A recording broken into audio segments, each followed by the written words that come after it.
Derneğimiz 2010'da kuruldu.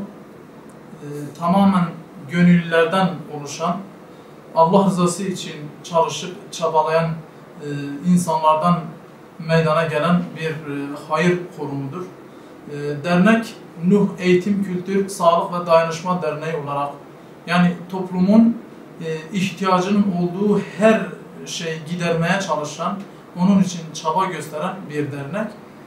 Kurulduğu günden beri de Allah'a şükür gerek toplumun sosyal ihtiyaçları, kültürel ihtiyaçları ve diğer ihtiyaç ve eksiklikleri noktasında çaba göstermiş, epey de mesafe almış bir dernektir. İnşallah ileride daha da iyi olacağını umuyoruz. Dernek olarak biz toplumdaki eksiklikleri, sıkıntıları, toplumun ihtiyaçlarını göz önünde bulundurarak o ihtiyaçları karşılamaya yönelik çalışmalar yapıyoruz. Tabii toplumun malumunuz maddi ve manevi ihtiyaçları var. Maddi ve manevi eksiklikleri, sıkıntıları, mağduriyetleri var. Biz özellikle dernek olarak hem toplumumuzun muhtaçlarının yardımına ulaşmada, onların sıkıntılarını gidermede çaba gösteriyoruz. Hem de maneviyatları üzerinde duruyoruz.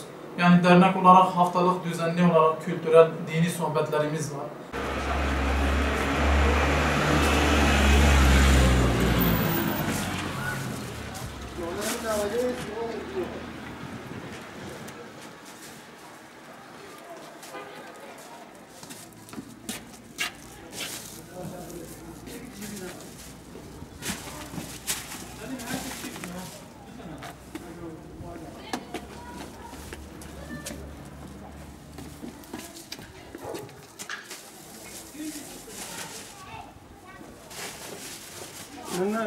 Nasıl olduğunu her birine koltuk katlamış ki öyle. Nasıl?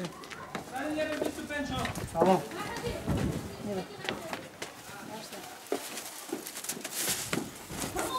Öyle döner. Çift yani.